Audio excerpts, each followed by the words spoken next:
Sofonías 3, versículo 17. Lo leemos todos juntos a una voz. Sofonías 3, 17. No lo vais a tener en la pantalla, así que hay que buscar en las Biblias. Es uno de los libros escondidos dentro de los profetas. Yo sé que cuesta encontrarlo. Dice la palabra de Dios, si lo tenemos todos, vamos a leer a una voz. Dice: Jehová está en medio de ti, poderoso, Él salvará. Se gozará sobre ti con alegría, callará de amor, se regocijará sobre ti con cánticos. No lo hemos leído todos a una voz. Hay que tomar práctica con la Biblia o con los dedos y el teléfono para leer y quitarse la timidez.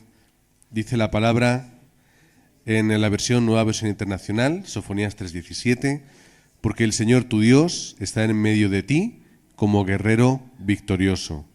Se deleitará en ti con gozo, te renovará con su amor, se alegrará por ti con cánticos. Hoy es el domingo de Ramos, es un tiempo donde, no sé si lo habéis llegado a ver, ya hay procesiones alrededor de la iglesia, las calles se cortan, los que no pueden aparcar allí tienen que aparcar aquí, los que venimos y tenemos que aparcar, sufrimos. Hoy Miri no sé cuánto tiempo ha estado dando vueltas, y vueltas, y vueltas, y vueltas, y vueltas. Ha sido muy difícil pero al final, como hablaba con la anciana, nosotros también celebramos el Domingo de Ramos. Hay iglesias que lo hacen de una forma muy grande, que lo hacen de una forma muy llamativa, otras lo celebran menos. Por supuesto, no lo hacemos igual que la Iglesia Católica, no vamos a tener una semana donde la adoración y el culto se da a imágenes, porque es al final lo que hace la gente, adorar a imágenes, dentro de una gran hipocresía, que es la hipocresía de celebrar la Semana Santa y olvidarse el resto de las 51 semanas restantes del año. Sacas un poco en Navidad, pero yo creo que incluso menos que Semana Santa. Para mí, que esta semana es, en el mundo católico, la más celebrada absolutamente, pero es la hipocresía de siempre. Es celebrar algo durante una semana y el resto del año se olvidan. Mucha gente absolutamente de adorar, ni alabar, ni reconocer a Dios. Y nosotros, que somos creyentes, no somos hipócritas, ¿a qué no? Pero a veces sí que somos egoístas. Y el título de hoy tiene que ver con eso, y es la hipocresía que a veces nosotros tenemos, porque nosotros estamos tan preocupados de nuestro gozo que nos olvidamos de qué es lo que a Dios le hace ser feliz. Siempre pensamos en qué o cómo podemos nosotros ser más felices, pero sin embargo no nos importa el gozo de Dios. Sin embargo, hoy tenemos que recordar que Dios, como dice la palabra, tiene emociones. La palabra nos habla sobre la ira de Dios, nos habla de su amor, nos habla de su misericordia, nos habla de arrepentimiento, nos habla de tristeza, muchas cosas. Pero ¿qué pasa con el gozo de Dios? No nos interesa, porque solo queremos el nuestro. También es una hipocresía por nuestra parte. Decimos amar a Dios, pero no nos preocupamos de su felicidad.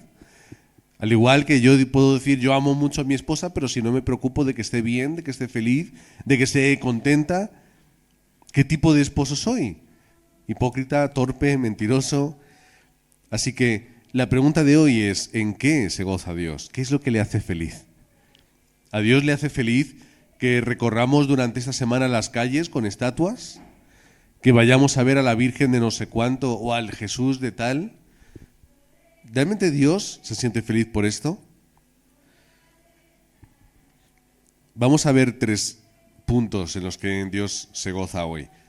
Podríamos sacar un libro de El gozo de Dios, seguro que se han escrito libros con ese título parecido. Nosotros vamos a verlo en 3 puntos. En primer lugar, Dios se goza con su creación.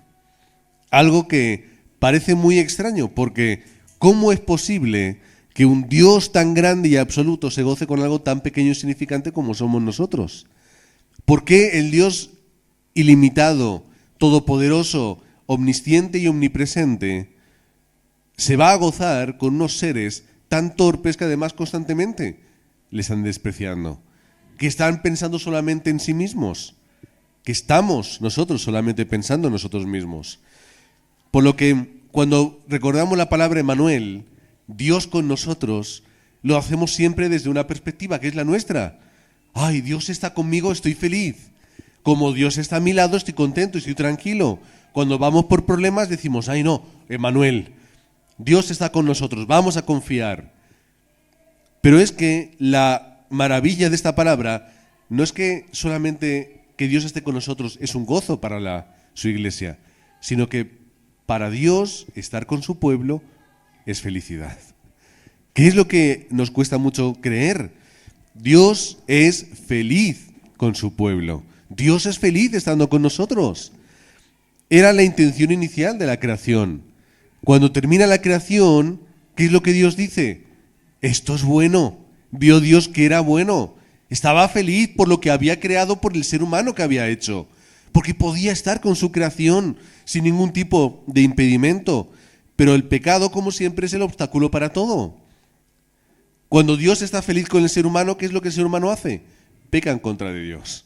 La felicidad, en ese sentido, por decirlo de alguna forma, se acaba. Y Dios, que quería estar con nosotros, se encuentra con un pecado, se encuentra con una barrera, hay una barrera entre nosotros. Donde antes había felicidad, ahora hay tristeza.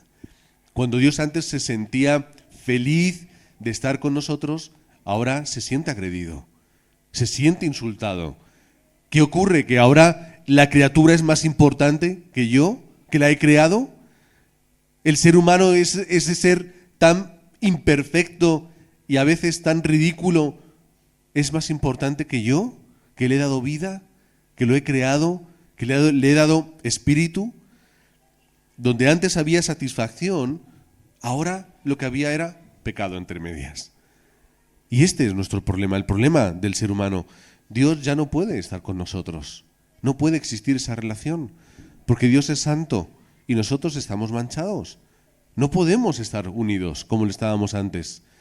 Dios también siente esta diferencia. Pero la soberanía y la providencia de Dios obra por encima de nuestra torpeza. ¿Qué quiere decir?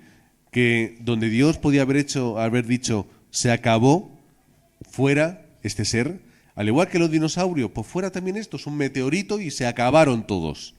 Lo podía haber hecho así de fácil y así de rápido. Pero sin embargo, a Dios, en su soberanía y en su corazón, en vez de acabar con nosotros, aunque lo merecíamos, nos guardó. No vais a morir, no os preocupéis, voy a daros una oportunidad. Nos guarda, aunque merecíamos haber perecido. Nos salva incluso finalmente, aunque no lo merecíamos. Así que la soberanía de Dios, donde Dios puede hacer lo que quiera con nosotros, ¿qué es lo que tomó? ¿Qué decisión tomó? Voy a guardarles para que puedan volver a estar conmigo. Porque es lo que a Dios le hace feliz, que el ser humano pueda volver a Él. Así que de esta forma Dios nos muestra esta realidad. La realidad de que aunque nosotros no podamos, no sepamos y a veces no queramos, Dios sí quiere estar con su pueblo y con la creación, que es el mensaje que nosotros podemos transmitir durante esta semana. ¿Cuál es el mensaje? Que Dios llega a la tierra como hombre para salvar a los hombres. Y luego está la hipocresía de las personas. Vamos a tomar hojas de palma, vamos a poner los mantos en el suelo, vamos a cantar Hosana al Hijo de David. Pero la realidad, ¿cuál es? Que cuando algo se tuerce y no va con nosotros, que le crucifiquen, que le maten, porque no conforma el modelo que nosotros queremos. Es la hipocresía. Y Dios, que es feliz estando con su pueblo, tiene que morir por ellos. Porque quienes mataron a Dios, a Jesús, eran aquellos que tenían que haberle recibido como quien es. Por lo que damos gracias a Dios por su palabra, que nos muestra realmente cuál es el gozo de Dios, que es estar con nosotros. Todas las religiones hablan de dioses distantes, de dioses despegados, de dioses que observan, castigan o que a veces ni siquiera prestan atención. Pero la palabra de Dios nos muestra un Dios personal y atento que quiere pasar tiempo contigo. Y esto es un valor enorme. Esto es un valor ilimitado. ¿Dónde está Dios? La gente se puede preguntar. Cuando vamos a la palabra de Dios nos damos cuenta de que aunque Dios no puede estar unido, no quiere estar unido con el ser humano por el pecado y la separación que hay, aún Dios se aferró a esos pequeños lugares donde estaba su presencia. Dios podía haber dicho a Moisés: mira, Moisés, que yo no estoy con vosotros, que sí, vosotros haced lo que podáis, esforzaos, que ya veré yo. Pero lo que realmente Dios dijo, ¿qué fue? Levítico 26:11, yo pondré mi morada en medio de vosotros. Levanta el tabernáculo para que yo pueda morar en el medio del pueblo, porque es ahí donde yo quiero estar. Versículo 12, yo andaré entre vosotros y seré vuestro Dios, pero vosotros seréis mi pueblo. Dios no quiere desatender y no quiere despegarse del ser humano. Quiere estar con él, quiere estar en medio de su pueblo, quiere estar en medio de esta iglesia, también quiere estar en medio de nuestra familia y de nuestra vida. Tenemos que levantar un tabernáculo en casa, hacemos una habitacioncita donde ahí tiene que ser el lugar de la presencia de Dios. Quitamos a nuestro hijo, ala, tu hijo, vete a dormir por ahí fuera, ahora va a ser este el lugar de la presencia de Dios. No funciona así, todos sabemos que ya no es necesario. Pero en aquel momento Dios hizo eso. En el momento más complicado, más difícil, en el desierto donde la gente podía perecer, el pueblo no tenía realmente un fundamento de algún tipo, tuvo que crearse una nación sobre la marcha en un desierto. Dios dijo: yo voy a estar con vosotros en el medio, no os voy a dejar en este momento. En el templo, más tarde, ¿por qué se establece el templo? El templo sustituye al tabernáculo, hay un lugar donde estaba la presencia de Dios, donde se hacían los sacrificios, la gente se podía acercar a dar culto todos juntos. Y dice la palabra, cuando se establece, en 1 de Reyes 8:10, dice que cuando los sacerdotes salieron del santuario, entonces en ese momento la nube llenó la casa de Jehová. Y los sacerdotes no pudieron permanecer para ministrar por causa de la nube, porque la gloria de Jehová había llenado la casa de Jehová. Esta es la realidad. Ahí estaba la presencia de Dios. Dios vio el corazón de David cuando quería levantar el templo y se lo permitió. Es el lugar donde va a estar mi presencia, es el lugar donde todos van a dar culto, porque Dios quiere estar con el ser humano. Y Dios ayuda, habilita y protege a su pueblo para que crean el templo. Y cuando se destruye el templo, ¿qué es lo que Dios hace? Lo vuelve a construir. Cuando se vuelve a caer, ¿qué es lo que Dios hace? Lo vuelve a construir otra vez. ¿Hasta qué? Hasta que el templo que Dios levanta, ¿cuál es? Es Cristo. Esa es la gran bendición que nosotros tenemos. Ya no hay tabernáculo al que ir, no hay templo en el que reunirse, aunque vengamos a dar culto. Es que para estar con Dios ya ha venido Cristo. Él dijo: derivaré este templo y en 3 días lo reconstruiré. ¿Cuál es la reconstrucción del templo? Es Cristo. Porque es la única forma en la que nosotros podemos estar con Dios y Dios está con nosotros. Así que Dios es feliz con Cristo, de la forma en la que luego lo vamos a ver en el tercer punto. Pero ¿qué ocurre ahora? Está la iglesia. Porque la iglesia no es el cuerpo de Cristo. La iglesia no es la familia de Cristo, donde Cristo es la cabeza. Por lo tanto, aunque no sea de una forma tan, vamos a decir, literal como antes, pero si nosotros queremos estar con Dios, Dios, ¿dónde está? Está con su iglesia. Está en medio de su iglesia. Porque donde están 2 o 3 congregados en mi nombre, ahí yo estoy en medio. Dios está en medio de la iglesia. Y Dios es feliz con su iglesia. Y Dios se alegra cuando ve que su iglesia da culto.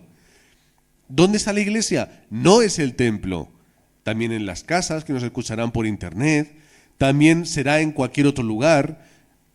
Hay personas que en lugares inhóspitos tienen que dar culto en la calle. A veces tienen que salir a las montañas para dar culto porque no pueden hacerlo por la persecución. Eso ocurre ahora. Tienen que estar escondidos dando culto a Dios para que no les digan nada. Y países como China pues ya están permitiendo un poco más. Pero aún así hay muchas dificultades. Muchas barreras que se ponen para que no se dé culto. Y la gente sabe que tiene que dar culto. Y Dios es feliz con esas iglesias. Las que están perseguidas, las que están escondidas o las que nosotros hoy en día tenemos aquí. Y finalmente, Dios es feliz porque está con su pueblo y lo estará por la eternidad.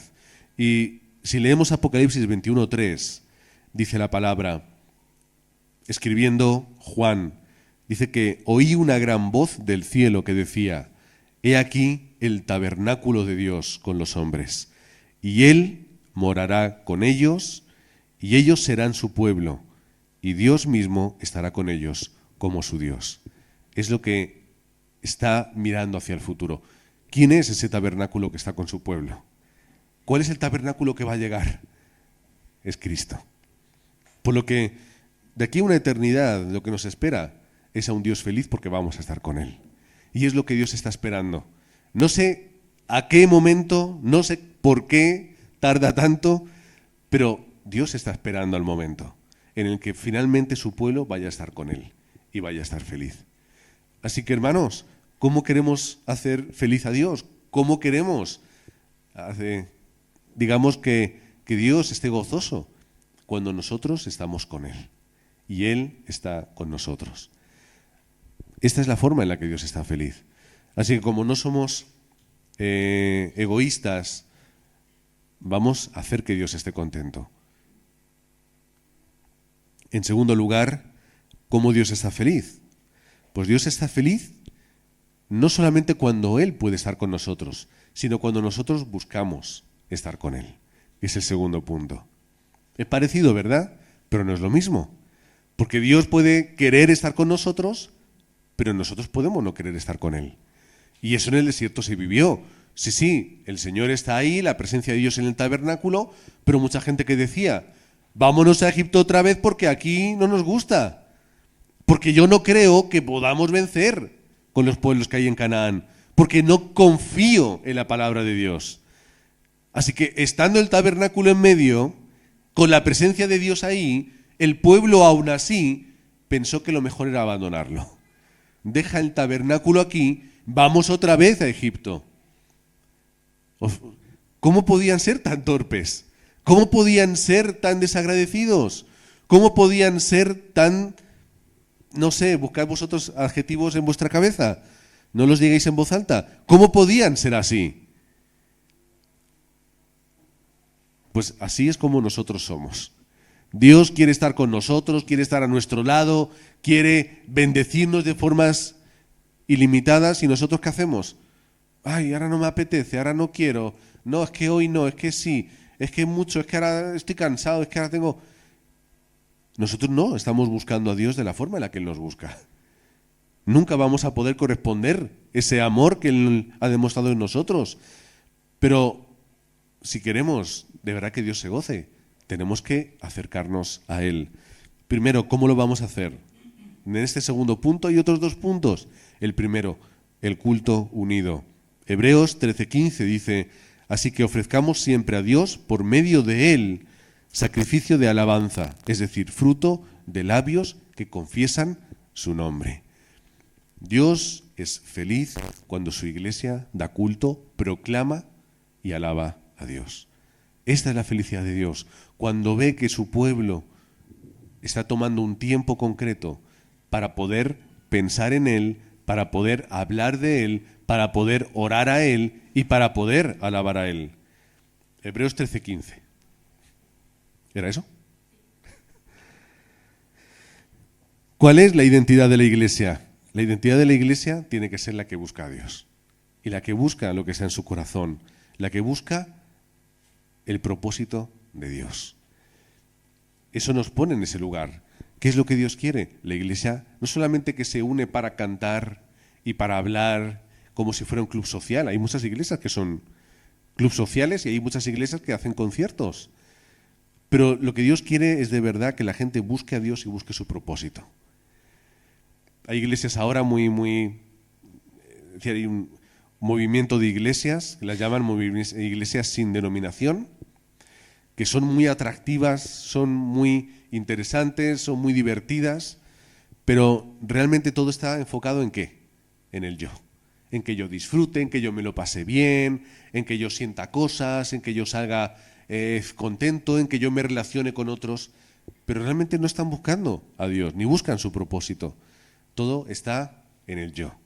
La música cristiana más moderna, toda está sentada en el qué, en el yo. En el yo siento, en el yo disfruto, y nunca nos paramos a pensar que más allá del yo tiene que haber un Dios. ¿Cuál es el problema de Israel durante su historia? Es la idolatría.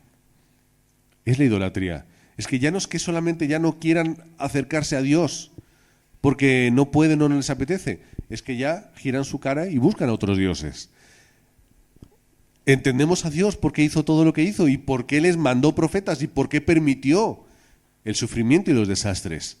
Porque es que no es únicamente que su pueblo no estuviese con él, es que se iban con otro. Por eso Dios, entendemos que utilizase a través de los profetas ese tipo de metáforas, ¿verdad? Que son de infidelidad entre hombre, mujer y hombre. ¿Me estáis siendo infieles? ¿Os estoy yendo con otros dioses? En toda mi cara. Que yo lo he hecho todo perfecto con vosotros. Os lo he dado todo y os vais con otros dioses. Y habla muchas veces con ese tipo de palabras, con ese tipo de términos. Acostarse con una prostituta, poner los cuernos, al final y al cabo es de lo que está hablando Dios. Porque Dios lo que quiere es que su pueblo esté con él. El problema de Israel era por eso venían los desastres. ¿Cuál era el corazón de Dios? Primera de Samuel 7:3. Samuel dice: si de todo vuestro corazón os volvéis a Jehová y quitáis todos los dioses ajenos, preparad vuestro corazón a Jehová y solo a él servid. Y entonces Dios os va a dar la victoria contra los filisteos. Es lo que ocurrió en Mizpa. ¿Cuál es el corazón de Dios? Que os quitéis todo lo que hay en vuestra cabeza que ocupa el lugar que le pertenece y pongáis vuestro corazón y vuestro servicio solamente a Dios. ¿Qué es lo que está diciendo aquí? Preparad vuestro corazón y solo a él servid. Eso quiere decir que cuando yo ocupo mi corazón en otras cosas, o no es que no podamos tener corazón para otras cosas, pero no el lugar que le pertenece a Dios. No le pise su territorio, porque eso lo que está haciendo es que estemos perdiendo nuestra relación con Él. Cuando yo le robo el tiempo y el lugar que se merece, yo le estoy robando y estoy rompiendo mi relación. Cuando yo a mi mujer o a mis hijos le robo el tiempo que se merecen, aunque sea poco, pero se lo robo y se lo doy a otras personas, ¿qué van a pensar mis hijos? ¿Por qué, papá, estás con esa gente? ¿Y por qué vas al parque a jugar con otros niños? ¿Y por qué vas a ir con tus amigos a ver? ¿Y nosotros qué? ¿Por qué no estás con nosotros? Eso es lo que pensarían. Y tendrían razón, total razón. ¿Sí o no? Porque yo estoy robándoles la atención, el corazón y el servicio que se merecen. Esto nos lleva al segundo punto, que es el culto personal. Cuando yo tengo que vivir en esa adoración constante. Juan 4, cuando Jesús está hablando con la samaritana, ¿qué es lo que dice? Pues el versículo que hemos repetido tantas veces antes de los cultos aquí en la iglesia. Dios es espíritu y los que le adoran en espíritu y en verdad es necesario que le adoren. Que lo hemos repetido hasta el punto de que sí, bueno, ya como unas palabras mágicas, ¿no?, que se repiten. Pero, ¿qué es lo que ocurre? El versículo antes, un poquito al final del 23, dice: porque también el Padre, tales adoradores, busca que le adoren. Es decir, Dios busca a aquel que le adora de verdad, que le adora en serio, que le adora no solamente con palabrería, sino con determinación, con su vida, con su tiempo, todo. Esto es lo que Dios quiere de las personas. Fijaos, no es cuestión de el lugar donde adorar, no es cuestión del templo, es cuestión de la persona. Y de que la persona de una forma personal tiene que estar en esta adoración. También en la confianza. Forma parte de mi culto personal. Salmo 147. Dios se complace, Dios se goza en los que confían en su misericordia. Dios es feliz con aquellos, realmente la palabra dice, también temen. En los que le temen y en los que confían en su misericordia. Cuando recordamos que la palabra de Dios habla de temer, está hablando simplemente de un respeto reverente. Es un respeto mayor. Confiar absolutamente en Dios, eso es lo que Él quiere. ¿Cuál es el culto que tenemos que darle cuando nosotros de verdad confiamos en Él? A Dios no le sirve que yo le diga, ay Dios, sí, tú eres esto y tú eres lo otro, pero luego no confío. Tengo miedo, vivo en inseguridad, me vivo en queja constantemente. Pero también es en la obediencia. Juan 14:23, el que me ama, mi palabra guardará y mi Padre le amará. ¿Y cuál es la bendición? Que cuando eso sucede, dice que vendremos a Él y haremos morada con Él.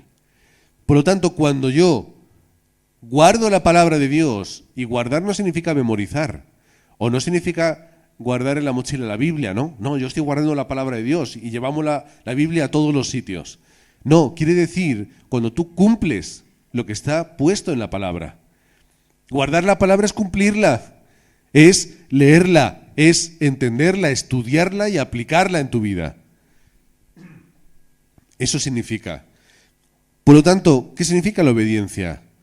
Que puedas ser ese discípulo de Cristo a las 24 horas del día. Porque la palabra de Dios te está hablando de eso. ¿Qué es lo que la palabra de Dios te está hablando? De que tú puedas entender la importancia de hacer la misión de las 237 naciones. ¿Qué es lo que está en el corazón de Dios? Ir a todas las naciones, predicando, bautizando y enseñando. Es ser testigos de aquí hasta lo último de la tierra, empezando por Parla y llegando hasta donde sea. Es que nosotros podamos cumplir con lo que está en su corazón, que las familias levanten en sus hogares casas de misión, que los obreros se levanten en su campo para levantar iglesias regionales, poder hacer el movimiento de remanentes de aquí hasta el último de la tierra. ¿Cuántas cosas tenemos que hacer, no? Pero es la palabra de Dios. Y si yo, sabiendo lo que tengo que hacer, no lo hago, no estoy guardando su palabra. Estoy seleccionando lo que me parece cómodo y fácil para hacerlo. Uy, hacer la evangelización del mundo no me apetece. Pues eso lo quito. Lo tapo así con el dedo, tapo ese versículo y leo el siguiente. ¿Cuál leo? Los que a mí me apetecen y me parecen bien. Pero los que de verdad la palabra de Dios tiene interés en que leas, los pasamos. Pero eso es lo importante para nuestra vida. Escuchar y seguir su palabra. Porque en Juan 10:27 Jesús dice, mis ovejas oyen mi voz y yo las conozco y ellas me siguen. Me siguen a mí. ¿Estamos de verdad siendo discípulos que siguen a Cristo? ¿O se nos olvida la mayor parte del tiempo? ¿Somos de verdad esas ovejas que escuchan la voz y siguen a su pastor? ¿O estamos más tiempo distraídas por ahí en la pradera y nos olvidamos cuando tenemos que ir al redil? ¿Qué tipo de ovejas somos? ¿Las que nos dispersamos y nos enredamos en las zarzas y luego tenemos que ponernos a llorar y a gritar para que venga el pastor a sacarnos? ¿Las que nos alejamos tanto que cuando vemos los lobos nos entra la congoja y tenemos que volver gritando? Esos son los problemas que nosotros mismos nos buscamos. Por eso Dios dice, estad cerca del pastor, escuchad su voz y uniros a él. Pero llegamos al tercer punto, que es ese buen pastor que es Cristo. Cristo es el mayor absoluto gozo de Dios. ¿Por qué es el mayor gozo de Dios? Vamos a poner ejemplo. Mateo 3, 16 al 17. ¿Qué es lo que dice el Señor desde el cielo cuando Jesús va a bautizarse? Este es mi Hijo amado, en quien tengo complacencia. Cambia esa palabra tan fea por gozo. Este es mi hijo en quien yo me siento complacido, me siento feliz, me siento gozoso. O Filipenses 2, del 8 al 9, dice el apóstol Pablo que, estando en la condición de hombre, se humilló a sí mismo, haciéndose obediente hasta la muerte, y muerte de cruz, por lo cual Dios también le exaltó hasta lo sumo y le dio un nombre que es sobre todo nombre. El gozo, la felicidad de Dios está en Cristo, en la obra que Él hizo y en su obediencia. Por medio de Cristo fueron hechas todas las cosas, dice la palabra. Juan capítulo 1, y también se repite en algún otro sitio en la palabra de Dios. Por Él fueron hechas todas las cosas. Y cuando las cosas se torcieron, es decir, cuando la creación se torció, el mismo Cristo que hizo todas las cosas, ¿qué tuvo que hacer? Venir a arreglarlas. Él vino a arreglar. Dios, que para poder estar con nosotros y que nosotros estemos con Él, tuvo que enviar a Cristo para solucionar ese problema. El ser humano no puede llegar a Dios. Romanos 8:3. Dice la palabra: en efecto, la ley no pudo liberarnos porque la naturaleza pecaminosa anuló su poder. Por eso Dios envió a Cristo, porque Él entendió que nosotros no podemos. Así que como nosotros no podemos, tiene que venir Cristo a sacarnos del lugar donde nosotros mismos nos hemos metido. Al igual que mi hijo hace cada 2x3. Ten cuidado, no hagas esto porque se queda atascado entre las sillas. ¿Qué tiene que ir? Venga, tiene que ir a papá a librarle de lo que ya le ha avisado de que le está pasando. Ya sabemos lo que iba a pasar. Pero Él aún así lo intenta. El ser humano no puede resolver sus problemas, por lo que tiene que venir Cristo a restaurar nuestra relación y por lo tanto encontrar el gozo que Dios busca. Segunda de Corintios 5:18 dice que Dios nos reconcilia consigo mismo por medio de Cristo. Es decir, el problema que había entre nosotros solamente es resuelto a través de Cristo. Ese es el gozo de Dios, resolver el problema que había con su creación y con su pueblo. Romanos 5:10, que cuando nosotros éramos enemigos, que utilizan este tipo de términos, fuimos reconciliados con Dios por la muerte de su Hijo. Y lo dice más veces, porque es el mensaje de Pablo para todos: enseñar y evidenciar que el ser humano esté enemistado con Dios. Ay, pero nosotros queremos acercarnos a Él, pero nosotros nos portamos bien, pero seguimos tal religión. Que no funciona de esta forma, que no funciona. Que todas las religiones te hablan muy bien de la vida. No, pues hay que ser bueno, hay que hacer cosas bien, hay que cumplir con estos preceptos. Todas las religiones. Y si tú a cualquier tipo de religión le preguntas: oye, si yo fuese tan bueno como Jesús, ¿yo me salvaría? Todas te van a decir sí. Claro, si eres tan bueno como Jesús, ¿cómo no te vas a salvar? Si te pareces a Él, lo vas a poder ser. Hasta los propios musulmanes, por supuesto. Ellos lo llaman Isa, ¿no? Si tú eres como Isa, entonces 100%, no hay problema. Y la Biblia, que es la que de verdad te habla de Cristo, es la única que te dice que por mucho que tú te parezcas, no vas a poder ser salvo. Pero si yo soy tan bueno como Jesús, no, da igual. Que tú seas bueno, que tú te esfuerces, que tú parezcas. ¿Qué es lo que dice la palabra? No puedes hacerlo. No es parecer, no es intentar ser, es creer en Cristo. Esta es nuestra respuesta. Por lo tanto, Cristo vence la oscuridad. Él es la luz del mundo. Él es la luz del mundo. Nos libró del dominio de las tinieblas, Colosenses 1:13. Y al final, Él nos lo da todo. ¿Qué es lo que podemos necesitar? Pan y agua de vida nos lo da Cristo. La autoridad en el campo nos la da Cristo. Descanso y paz, promesas de Cristo. Suficiencia de Cristo, ahí está. Cristo es suficiente. Cristo lo es todo. Por lo tanto, ¿qué voy a buscar fuera de Cristo? Nada. Así que para terminar, no hay conclusión hoy. Hoy la conclusión la terminamos con Apocalipsis 21.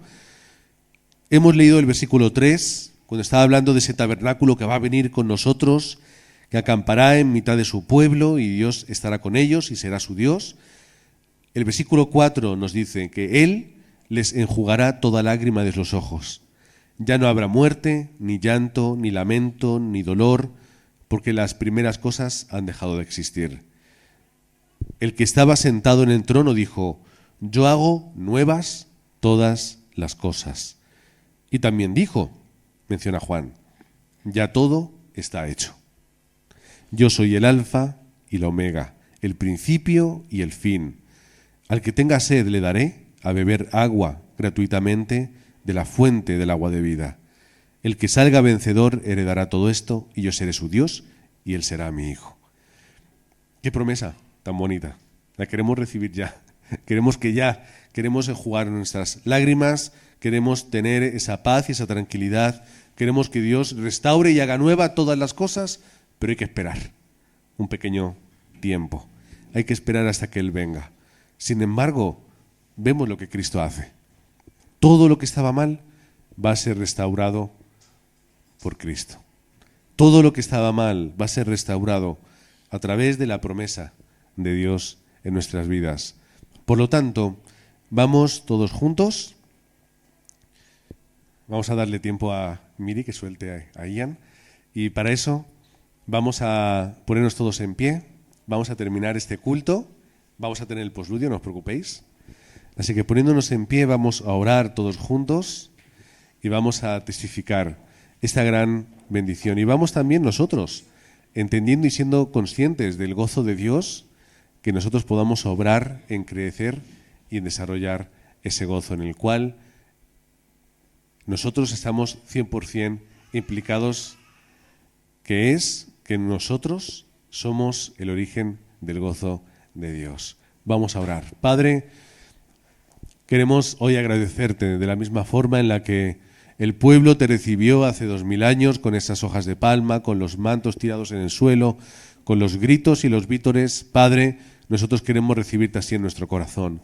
Queremos hoy, Domingo de Ramos, ser realmente conscientes de qué es lo que a ti te produce felicidad y queremos contribuir en ello. Para ello, Padre, queremos primero abrir nuestro corazón para que tú vengas a nosotros.